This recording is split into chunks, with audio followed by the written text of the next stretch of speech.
Doctor আপনি আগে বলুন প্লুটো কেমন আছে, ইজ হি সেফ? না, খুব ভালো নেই।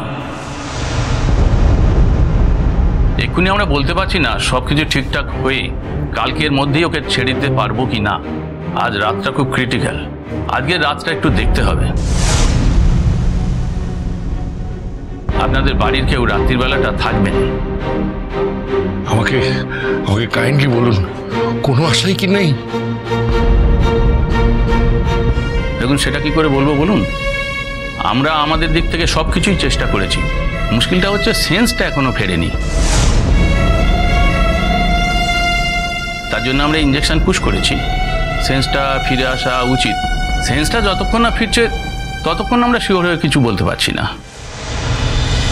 না রে বাবিল, শোন ব্যাপারটা দেখ, আমার মনে হয় প্লুটো, মৌ আর মিঠির মধ্যে কিছু একটা ঝামেলা আছে। ঝামেলা না, ওদের মধ্যে একটা ট্রায়াঙ্গেল আছে। কি কি ট্রায়াঙ্গেল? কি ও তুমি বুঝবে না ঠাম্মি।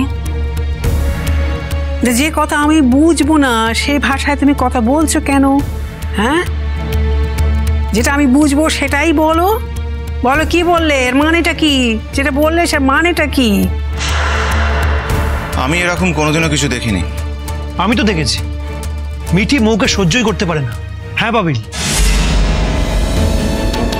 সব সময় মৌর সঙ্গে মিসবিহেভ করে। এমনকি আমার বিয়ের সময় যখন এসেছিল মৌ, তখনও মিঠি ওই প্লুটোকে নিয়ে কি না বললো, যা নয় তাই বললো, মিসবিহেভ করলো, অপমান করলো মেয়েটাকে। তখন আমি বুঝতে পারিনি, পরে বর্ষা আমাকে পরিষ্কার করে বলল, আর তখন আমি বুঝলাম, দুয়ে দুয়ে চার করলাম। আচ্ছা নাথবু, তোমার কি আর কোনো কাজ নেই দিদি ভাই? নতুন বউ হয়ে এসেছো, খালি কার কি আছে সেটা ধরে বসে আছো। শোনো, এটা খুব শান্তির বাড়ি। হ্যাঁ হ্যাঁ, তুমি নতুন বউ হয়ে এসে প্রথম থেকেই যদি এরকম অশান্তি করো তাহলে কিন্তু বাড়ির কেউ মেনে নেবে না।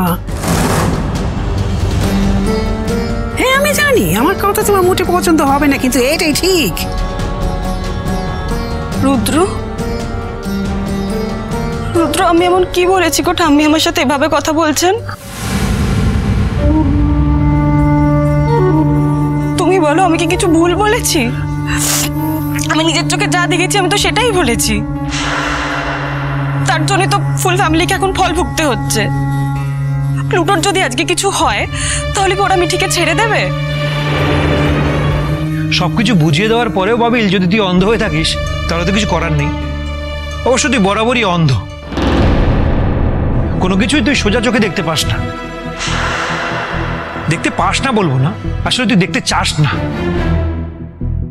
দাদা ভাই, আমার সোজা চোখে বরাবর সোজা জিনিসই ধরা পড়ে, ব্যাকা জিনিস ধরা পড়ে না, বুঝেছিস?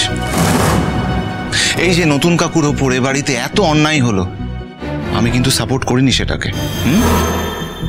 বাবিল, তাহলে তো বলতে হয় নতুন কাকুর টাকা আছে বলে, তোকে দামি দামি গিফট দেয় বলে, তুই বিদেশে যাওয়ার ছক করে রেখেছিস বলে নতুন কাকুকে ইজিলি অ্যাকসেপ্ট করে নিচ্ছিস।